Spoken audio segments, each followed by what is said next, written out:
Ladies and gentlemen, welcome back to the channel. Ghost, welcome. Glad to have you. I was here last time, but I appreciate that. I appreciate it. As you know, the I industry don't. has been rife with layoffs, and it doesn't seem to be getting any better, unfortunately. It's something that the industry can't seem to get away from, and this time it's EA. They recently completed their privatization deal of $55 billion. They were bought by Saudi Arabia's investment fund, Jared Kushner's Affinity Partners, and another investment firm called Silver Lake. Since most of this money was borrowed for the purchase, the privilege of doing so is going to cost EA around $1.8 billion a year in interest. EA reportedly only makes $1.5 billion annually. It's a lot of money. I guarantee most of that's coming from Madden. Madden and 2K. Madden and 2K. Them, what is it called? Virtual currency. Them creative characters. Yeah, creative characters. Boy, they got people on a chokehold. By the nuts. But yeah, EA only makes $1.5 billion annually, so obviously the new owners are in a bit of a pickle. So they have this huge bill, and obviously there's only one surefire way of making ends meet when you can't pay. Tax the gamer. Is that why EA has 2K with an ultra super deluxe package that you can buy for $120? They got to try and pay that bill down. That's. I feel like they've been doing that regardless. That was before the bill even showed up. That's crazy. But no layoffs. No. Or as EA likes to call it, organizational efficiency. CEO bonuses. Ghost, have you ever been on the side of organizational efficiency? No, thank God. Even the company prior to this, where I'm at now, we never really had to deal with that unless you're on the sales side because it ebbed and flowed with the season. Okay. But nothing like we're in trouble and we're gonna cut the staff down. No, the only time it truly happened to me, which I think it happened to everybody, was COVID. Yeah, I think that one was unavoidable. Or better known as the COVID. Right. That time we skipped timeline because that's where something happened. During Tell that you time, what, whole planet had to get put on timeout.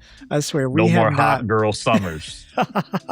We have not been the same since. People still blaming COVID. It's been 6 years. It's crazy. EA has already started. How many people did they lay off? I didn't get the exact numbers from that. I will put it up on screen if I do manage to find that. But yeah, EA it told everybody that, several divisions will be affected. Some outlets like Gaming Bolt and Tech for Gamers, they think that EA is going to start selling off entire studios to raise cash. And unfortunately, BioWare keeps being named as a likely candidate. That sucks. They're cutting $700 million in annual operating costs. Yep. That's a lot. Yep. And I think the $125 million for just based on layoffs, just by itself, I believe that's what I saw. So they roughly laid off 970 people. Oh, okay. Look at you. I mean, that's still a lot, though. Look at that. Yeah. Hot off the pretty presses right there. Never expect that from me again. But that really is sad, though, to think EA as a whole just released Battlefield, made tons of money off of that, and to think that they're still in debt that much that they have to cut that many people sucks. And it goes back to the whole Destiny thing, right? For the final shape. Hey guys, if we do good, we won't fire anybody. Y'all do good and you still fire people. It's right. I don't understand how people, like, when you're going through school and you look at it and go, man, I want to be a game developer. And you don't look around and go, it is the most volatile, like, toxic place that you could possibly work in. With deadlines, literally you can make $1 billion for a game and they can be like, you didn't make $1 billion and 1 cent. Get out of here. Right. Which is just crazy. I'm off for my vacations because of you. My family's supposed to have 13 because of you. I got 12 now. I couldn't buy the Aventador Platinum Edition. I had to get the Aventador with the stock wheels. Okay. That's crazy. Yeah, It's absolutely lunacy. It's kooky dukes. Where? Yeah, I mean, it's the same thing that's been happening for years now. It's almost as soon as, like, it's to be expected. And this is what companies do anytime they need to, like, make a lot of cash really fast, is usually just to make things more expensive or just start laying off people. But you can only Why do you executives take a pay cut? Oh, speaking of pay cut, guess who got a big bonus? The EA CEO? Yep, Andrew Wilson. Didn't get like $8 million? 38.6. Jesus Christ. Yeah, you're way off. Hey guys, I really gotta tell y'all, we're gonna downsize, but my bonus check ain't gonna fluctuate. That's stupid, man. Yeah, his total pay $38,649,984 for the fiscal year 2026. This is reported by according to an SEC filing, but that's another thing. Like, why can't since he's at the top, that's where you should start chopping. Why does he get such a massive payout and these people get to lose their jobs? I don't know anything about corporate or anything like that. But he wasn't looking at them damn finance sheets. Doesn't he sign off on budgets? Yeah, I guess he's a CEO. So yeah. Or whoever the board of directors are, y'all need to start looking at CEOs and start holding them accountable, because that's dumb. That's dumb. So you guys are in debt, and he still took a $38 million bonus. Yep. Well, y'all got problems.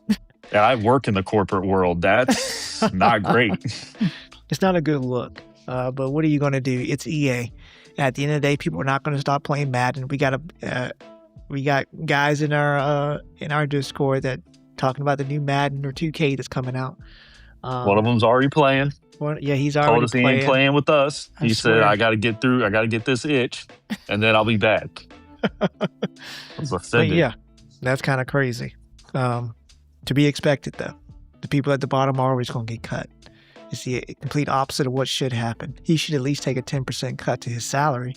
What's $10 million taken off the top going to do for him? Like, what really? There's 900 people now without a job, so they got to find food for their family. Meanwhile, taking $10 million out of his pocket, what's that going to do? Oh no, he can't buy another car or a yacht or whatever. I don't know what rich people do. I don't know it, but I do know this. There's not much difference that you can do with money from 30 million versus 35 million. Right. Typically, you can do the same thing. Now, obviously, if I had 35 million, I would argue that point all day, but I don't. I can't.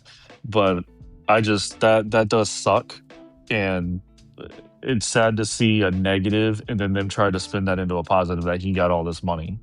Did you get all that money because you made the cuts to, you know what I mean? Like, right.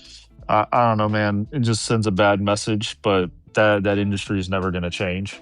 It just, you can't do anything about that. I don't even know what could happen to actually cause that to change, to be honest. Unless the entire industry implodes. Well, yeah, it sucks. We got some Elder Scrolls news. Not really, but just a hint of some news. Asha Sharma over at Xbox, she posted that she had been given a live playthrough of the Elder Scrolls 6, meaning the Bethesda team has actually played, that the Bethesda team actually has a playable like gameplay experience for somebody to look at. I don't know if it's scripted unlike or anything. Star Citizen. Yeah. True. I mean, it could have been pre-recorded, but I mean, she says that the scale and grandeur are incredible, and the story is even greater. Obviously, a CEO is going to let the gamers glaze. be the judge of that. Yeah, let the gamers be the judge of that. Did Starfield say that too? And you hit an invisible wall. let's pump brakes. And on top of that, they've been selling Skyrim for like the past 10, 12 years. I think it's been almost 20 years at this point. I believe Skyrim came out in 2008. We have somebody in our Discord that plays Skyrim to this day. I mean, I get it. Skyrim's amazing. Especially with the mods that they have out there. Wow. Skyrim was released in 2011. I graduated high school. I was full into adulthood by that point. Yeah. So it's been a long time. And I'm pretty sure people are waiting. And, a lot of people have strong nostalgia associated with Skyrim on top of all the mods that you can get. But it's nice to hear at least that they are far enough ahead that they have some gameplay to show to somebody. Because they announced this game like way back in 2018 in the summer. And all they had to show... Yes! 2018. It's about time to start getting them investors some money back before they start laying off devs. But my thing is, all they flashed up there was a title screen. We didn't get to see anything. And people were titting pants. Yep. Instantly changing clothes. And on top of that, I think somebody interviewed Todd Howard afterward, and they were like, so where are y'all at? They're not even at pre-production during that time. Like, they were just letting people know, like, hey, we're talking about it over dinner. Someone sneezed on a napkin and thought this was a good idea. Right. Yeah. So at least we got that going. I mean, I love Skyrim. I love RPGs. Big fan of them. I hope that Elder Scrolls 6 pushes the envelope a little bit because, as you can see with Starfield, kind of crashed and burned. It was supposed to be Xbox's like darling, I guess, because they spent all that money to buy Bethesda. And then Starfield completely flopped. I'm sorry, I shouldn't have 4 to 5 loading screens just to get in my ship and blast off into the atmosphere. It's crazy because No Man's Sky, you just get in your ship and you're gone through the atmosphere and you're up. This is supposed to be a next-gen game, by the way. But yeah, I ain't got nothing else to say. I also hate the fact I'm tired of games being announced years before we can even see gameplay, because honestly, I'm just going to forget. The internet has a short memory Titanfall. Anyway. Don't even go ahead and announce it. Don't get me riled up about that. But I'm tired of stuff being announced, and then we don't hear about it again for like 7 or 8 years, and all of a sudden it's coming out like, oh, I forgot y'all were working on this. But yeah, just show me gameplay. I don't care about no cinematics anymore. I mean, I do. I like to see them. But at the same time, I want to see some gameplay too. And I want to know that game is coming like 3 months later. not 2 to 4 years out. But that's all I got to say. I got nothing else. Let us know in the comments what you think about EA. Are you playing Madden? Are you playing 2K? How do you feel about LeBron going to the Sixers? That's crazy. Whatever you want to talk about. What type of water bottles y'all like? What's the difference between Voss, Zephyr Hills? What y'all thinking? The mineral content? That's crazy. It'd be amazing if they did. Gamescom's coming up, so I wonder if they're going to show a trailer of Elder Scrolls at Gamescom. But other than that, yeah, let me know. We'll see. Are you excited for Elder Scrolls, or are you kind of like iffy about it, considering Bethesda's history lately? But yeah, like, subscribe, hit that bell so you never miss a video. We'll catch you guys next time. Goodbye.